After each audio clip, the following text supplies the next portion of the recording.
দুর্গাপূজায় অষ্টমীর দিনের শুরুতে বগুড়ায় কুমারী পূজা অনুষ্ঠিত হয়েছে।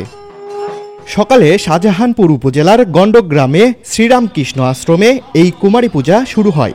এবছর কুমারী কন্যা তেজস্বী বর্মণ অন্তিকে দেবীর রূপে আসনে বসিয়ে ফুলচন্দন, ধূপধুনো ও প্রসাদ দিয়ে পূজা করেন পুরোহিত। এ সময় মাতৃরূপে কুমারী পূজা করেন ভক্তরা। কুমারী কন্যার মা বাবা আনন্দে আবেগ আপ্লুত হয়ে বলেন, আজকের দিনের জন্য তেজস্বী বর্মণ মেয়ে নয়, আমাদের সবার মা। আসলে কুমারী তো আমরা মায়ের স্বরূপ দেখতে পাচ্ছি, তো আজকে তো সে আমার মেয়ে না, আজকে সে আমাদের সবার মা।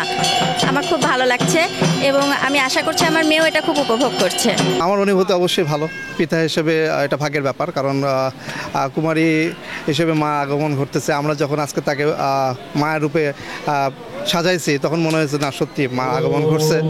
পুরোহিত বলেন, কুমারী বালিকার মধ্যে বিশুদ্ধ নারীর রূপ বেশি প্রকাশ পায়, তাই কুমারীকে দেবী রূপে কল্পনা করে তাকে দেবী জ্ঞানে পূজা করা হয়। বাচ্চা মেয়েদেরকে কুমারী রূপে পূজা করে থাকি, সেটা হচ্ছে এই রকম কোমল প্রাণা, যেখানে বাসনা যুক্ত হয় নাই, কামনা যুক্ত হয় নাই, শুধু নির্মল এবং পবিত্র মন যুক্ত হয়ে আছে।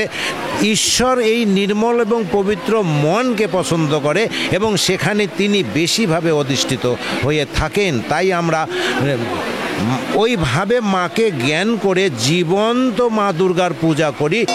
পূজা উপলক্ষে নির্জলা উপবাস থেকে সনাতন ধর্মাবলম্বী নারী, পুরুষ, শিশু, কিশোর, বৃদ্ধ সকলে মিলে দেবীকে পুষ্পাঞ্জলি অর্পণ করেন। বিশ্ববাসীর শান্তি ও দেশবাসীর সমৃদ্ধির লক্ষ্যে দুর্গা দেবীর আশীর্বাদ কামনা করে বিশেষ প্রার্থনা করা হয়। এতে দূর দূরান্ত থেকে আগত শত শত ভক্তবৃন্দ অংশ নেন। আমরা জয়েন্ট ফ্যামিলি, আমরা পুরো এক বছর ধরে প্ল্যান করি যে আমরা কবে কীভাবে কী মজা করব।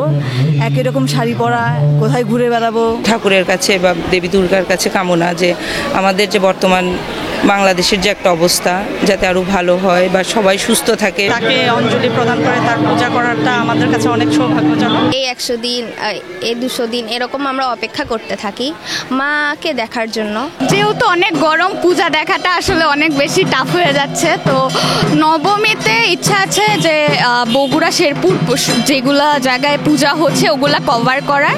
আর দশমীর দিন তো মা চলে যায়, ওই দিন এমনি একটু মনটা খারাপ থাকে, তারপরে সবাই মিলে মাকে একটা শেষ বিদায় জানানোর মাধ্যমে পূজাটা শেষ করতে চাচ্ছে। সকলের কল্যাণের স্বার্থে বগুড়ার রামকৃষ্ণ আশ্রমে কুমারী পূজার এই ধারাবাহিকতা অব্যাহত থাকবে বলে জানান আয়োজকেরা।